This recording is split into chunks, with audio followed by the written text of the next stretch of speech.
Valentine's Day had always been a sacred day for me, a day to celebrate the love I thought I shared with her. This year, I had planned the perfect evening: roses, candles, a dinner she loved, and a gift I knew would make her eyes light up. But as I walked into the living room, the air felt heavy, and something in her expression, too quick, too guilty, made my heart sink. I didn't know it then, but by the end of the night, everything I thought I knew about her, about us, would be shattered. It started innocuously. She claimed to have been busy that morning, a work emergency she had to attend to. I smiled, brushing it off, trusting her, thinking it was normal. By 7 p.m., I had set the table with her favorite wine, a perfectly cooked meal, and a small velvet box that contained a delicate bracelet engraved with the date we first met. I texted her, "Can't wait for tonight, love. It's going to be special." No reply. By 8 p.m., the anxiety gnawed at me. My calls went straight to voicemail. I walked into the hallway to find her car gone. I waited, trying to calm myself, convincing myself she'd return any minute. That's when a message popped up on my phone from an unknown number. "You're too late. She's already with him. Happy Valentine's Day." My heart stopped, rage and disbelief colliding. I didn't scream. I didn't break things. I didn't let her betrayal see the extent of its power. Instead, I went into a cold, calculated mode. I opened her phone when she was out. Her excuse of work had become suspiciously convenient. What I found made my blood boil. Messages, explicit photos, and plans. Entire conversations with a man she had been seeing for months. She hadn't even tried to hide it well, assuming my love would blind me. I spent the next few hours collecting everything: screenshots, emails, voice notes. I traced her social media interactions, noting the exact times she lied, the posts she deleted to hide her trail. Every "I love you" I had received from her suddenly felt like poison. By midnight, I had built a meticulous archive of her betrayal. But simply knowing wasn't enough. She had to pay. She had to see that I was no fool, that her lies had consequences. I waited until the next morning, Valentine's Day itself, when I knew she would return expecting normalcy, smiles, perhaps even gifts. I prepared. The bracelet remained in the box, untouched. The roses on the table were fresh, but their thorns were sharper in my hands than in any florist's care. When she finally walked through the door, laughing at a joke on her phone, my calm smile masked the storm brewing beneath. "Happy Valentine's Day," I said softly, leading her into the living room. She looked around, her smile faltering. "Why does it feel different?" she asked, sensing something was off. I gestured toward the table. The candlelight flickered over the untouched dinner. "Sit," I commanded. She hesitated but obeyed. I handed her the phone, placed it directly on the table. "You've been busy," I said slowly, watching her face pale as the evidence stared back at her.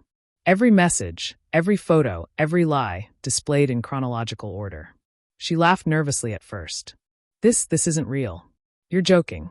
"I'm never joking about betrayal," I said, my voice calm but sharp. "Do you know how it feels to plan a perfect evening, to give your heart completely, and have it spat on?" Her hands trembled, reaching for the phone, but I pulled it away. "You assumed my love was infinite. You assumed I would never find out." "You were wrong," I continued. I had always known confrontation was important, but I had never planned it with such precision. I had thought about this moment for months in the shadows of suspicion, and now it was time. Her tears began to fall. I didn't let her cry alone. I had lined up witnesses, her friends, who she had bragged to about the thrill of sneaking around, and our families. Every email, every text, every lie, I forwarded them to people who mattered. Within minutes, the truth would be unavoidable, and she would be exposed not just to me, but to everyone she had trusted. "I trusted you," I said, standing over her. "And you sold that trust for cheap thrills. Do you know what that makes you?" Her voice was a whisper. I'm sorry. I didn't mean." "You didn't mean? Do you even understand what you've done?" I asked coldly. My heart raced, not with sorrow, but with the thrill of control. I wasn't a victim anymore. She thought she had power over me. She didn't. I revealed more than just her affair.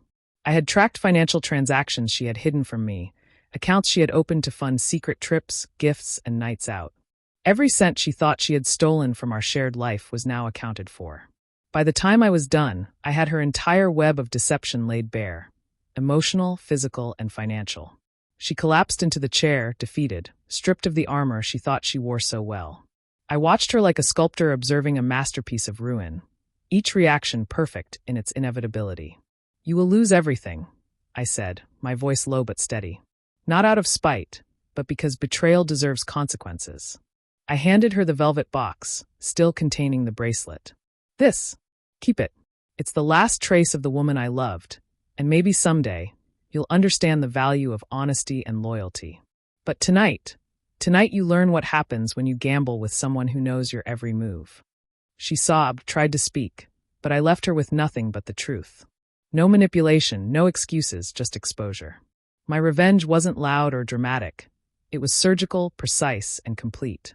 She had assumed she could control the narrative, hide her tracks, and continue her double life. She couldn't. By the end of the night, she had fled our apartment, her pride shattered, her reputation tarnished. I locked the door behind her and sat down with a glass of wine, finally feeling the weight lift from my chest. I didn't celebrate. I didn't gloat. I simply knew that justice, measured and meticulous, had been served. Valentine's Day had ended differently than I had ever imagined, not with flowers and love, but with truth and reckoning. And as the city lights blinked outside my window, I realized something important. Love could be destroyed in a day, but respect, once regained through self-control and justice, was forever.